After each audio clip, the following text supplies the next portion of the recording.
All right, join me for the math on the spot video. You're going to need scratch paper, so if you don't have any, please get some now before you get started. All right, here we go.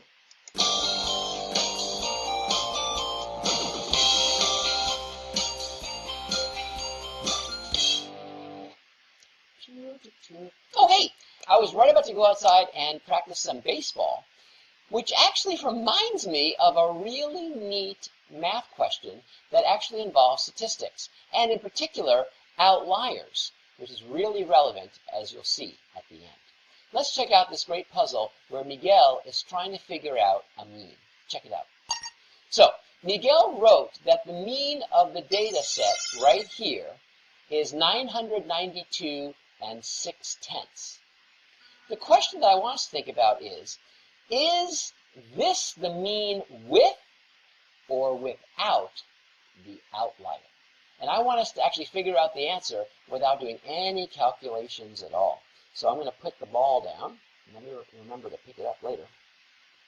And let's take a look. So here in this table we see baseball all-time stolen base leaders and various players and then the number of stolen bases. And so you can see all these different numbers. Now, what is an outlier? Well, an outlier is really just a number or numbers that are just very, very far from the rest of the data set. So, in fact, a value that is either much, much greater or much, much smaller than the other values that you see.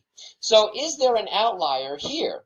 Well, look at these numbers and see, is there one that's like really much larger or really much smaller? Well, notice that these all kind of seem to be in the same ballpark except for that one.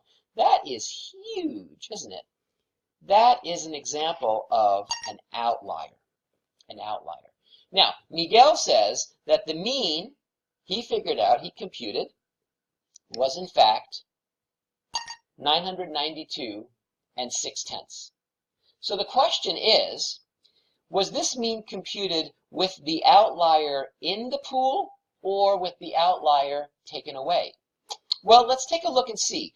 Now, we can certainly see, now remember, by the way, the mean is kind of that balance point, right? You get it mathematically by adding up all these numbers, and in this case, dividing by 1, 2, 3, 4, 5. But we're not allowed to actually do a calculation. So let's just think in our minds. This is supposed to be a number that's kind of in between. So check it out. How does the mean compare to this outlier? Well, the mean is certainly smaller. How does the mean compare to the next number in our data set? Well, this is actually smaller than the mean. This is smaller than the mean. This is smaller than the mean. And this is much smaller than the mean. So check it out. All of these numbers are smaller than the mean. Is it possible that Miguel computed this mean with this outlier removed? Well, if this outlier were removed, then the mean would have to be kind of the balance number, the average of these numbers. But notice that the mean that he found was larger than each and every one of them.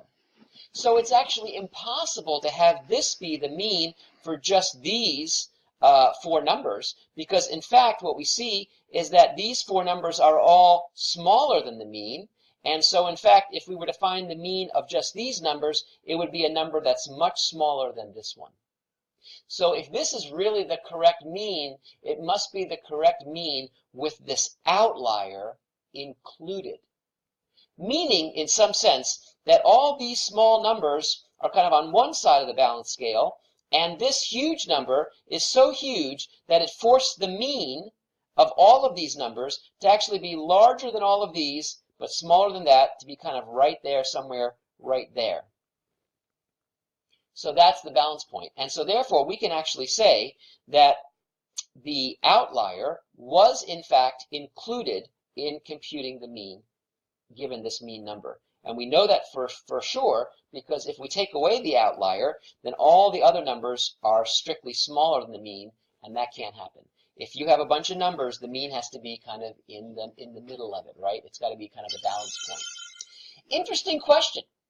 When we have an outlier, which is a number that's very, very, very large, much larger or much smaller than the rest of the data set, people often wonder, should we actually remove that outlier before analyzing the data? For example, before finding a mean. Because that one outlier can really skew our understanding of the information. Here's a great example where the mean was found with that one extreme outlier in play. And as a result of that, we see we got a mean that's much larger than all the rest of the data. Maybe it's not so meaningful. So it depends on what the data is really measuring, but every once in a while, sometimes you want to throw out the outlier and then compute statistics based on the rest of the data, which will give you a more accurate sense of the aggregate. But it's time for me to get back to my practice. We've already practiced means, and we've already practiced outliers, and that reminds me, because in fact, in baseball, while there's no outlier, there is an outfield. Okay, but anyway, I'm not going to go out to the outfield because that's too far away and I don't have the time. So I am going to actually be the catcher. Don't get scared. It's still me. Happy, happy, happy. But now I'm ready to play statistics. Play baseball. Have fun thinking about mathematics, and I will see you coming around third base. All right, thanks for watching. I'll see you on the next one.